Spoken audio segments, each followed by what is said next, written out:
family and strangers on the internet. I'm Valentini and here is another one of my babbling videos. I just wanted to chat today briefly just about buying houses and being a homeowner at a young age and being a student at the same time. The first piece of advice I would give to you if you're buying a house with someone else doesn't really apply otherwise, but I know so many people who they rush into buying a house with someone because they know them, they love them, they've been together for such a long time, and then they buy a house together and it doesn't work. I know it sounds really stupid. I mean, I've been with my partner for 3 years and I've known him 7 years, 8 years, 7 or 8 years, and I can honestly say that even though I've known him so long, I didn't know him until I lived with him, because you don't know anyone until you've lived with them for an extended period of time. So my first piece of advice would be to any first time buyers is please live together first. Save yourself the heartbreak and the hassle, and please just live together first, just to see whether you work. And you can be with someone for years and then you move in together and you just butt heads constantly, and it's really true. And I know love conquers all, but live together first. The second piece of advice I would give to you is don't rush it. When I was house viewing, I saw maybe, I don't know, upwards of 30 houses. I went to go and see them. I looked at them online and I booked to go and view them in real life. And none of them were right. None of them were the house that I wanted. None of them had everything that I wanted. And when you're a first time buyer and you're not in a chain of you having to sell your house to buy a house to wait for somebody else to sell their house so you can buy their house from them, you're in this prime opportunity. Don't settle for less than you want unless you're in a rush, like I was in a rush. When me and Adam bought our house, I was soon to be a student, so my income was going to go from a full-time employment, like in a real job, to nothing. So we were in quite a rush.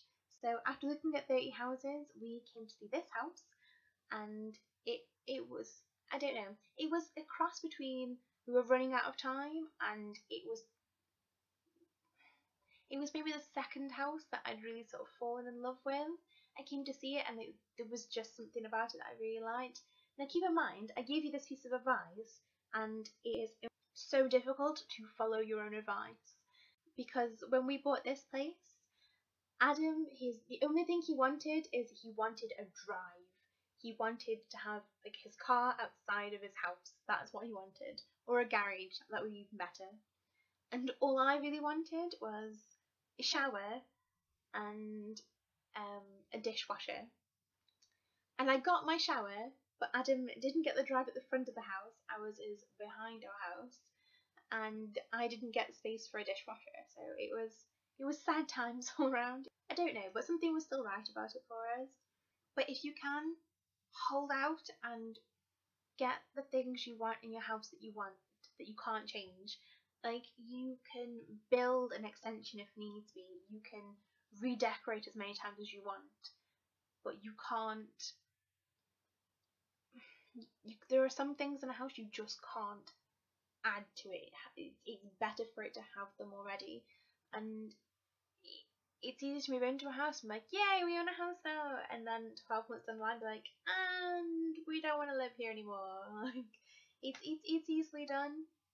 And yes, my advice would be don't rush it and don't compromise. Don't compromise at all if you can help it. The third piece of advice I would give to you is when you buy the house and the people who lived there before have moved all of their stuff out and you're just left with the house the way it is, it's empty and the decoration is how they liked it, not how you liked it. You tend to find when you first move in, you are in a position financially to just be like, I'm gonna gut the whole house and put my flair on it.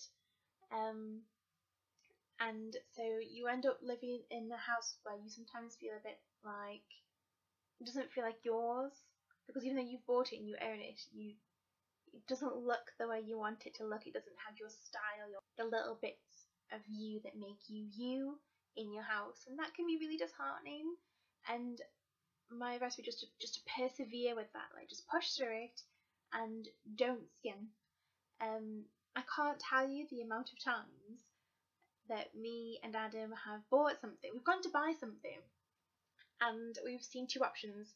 There's like the thing that you want, which is like a bit on the pricey side, and then there is the cheaper version of what you want, and I am prone to going for this option.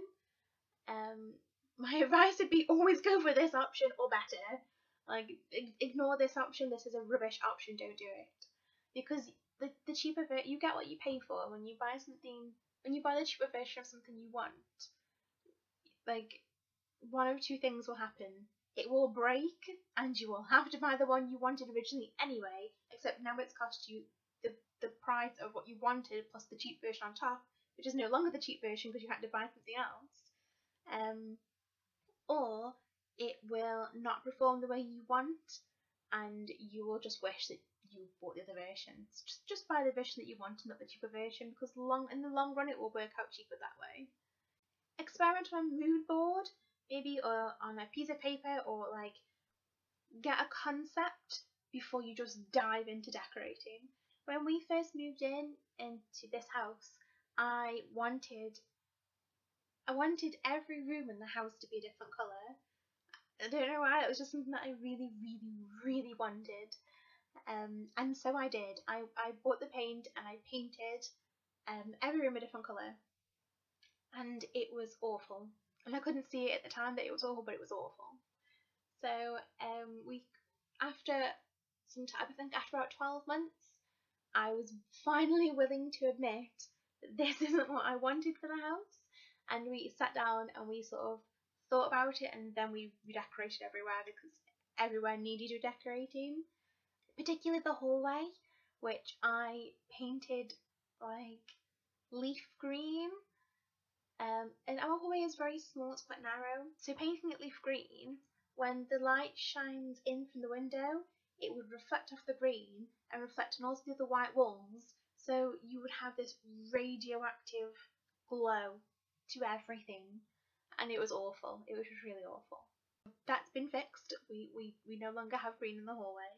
And my last piece of advice would probably be that the first house you buy probably isn't going to be the last house you buy.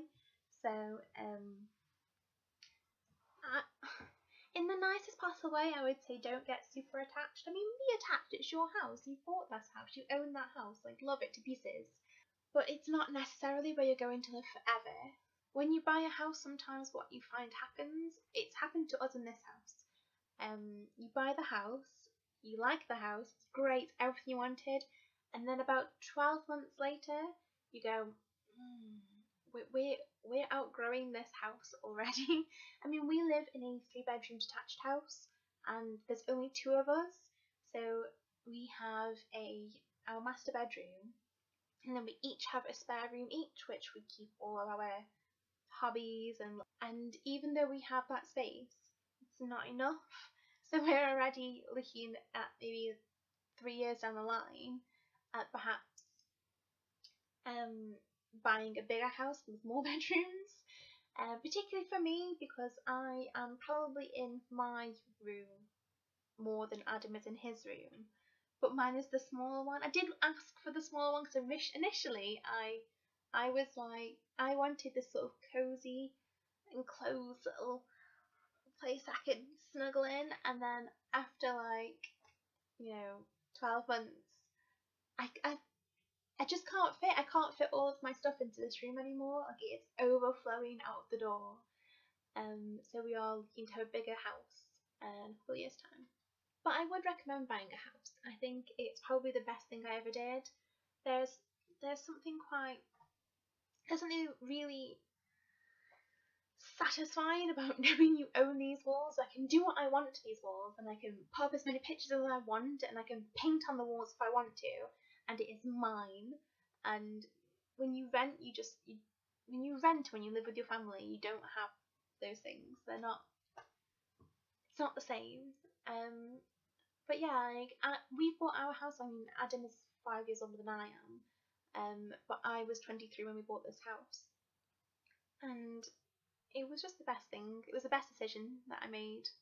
Like I made the decision to go to university first, but between buying the house and university, they were the best decisions that I made. Other than Adam, obviously, who's my first best decision. Yeah. But yeah, I love owning a house, and I would recommend it to anyone. But I always think the younger you buy, the better off you are, because you can either have your mortgage over more years, or you just have more time to pay it off. Thank you for listening to me drone on about advice, nothingness, everything and nothing all wrapped into one. If you liked this video, please press the like button, and if you would like to see more of my stupid face again, please subscribe, and hopefully next time I will have another art video ready rather than me just babbling to you on the camera. So in the meantime, see you again.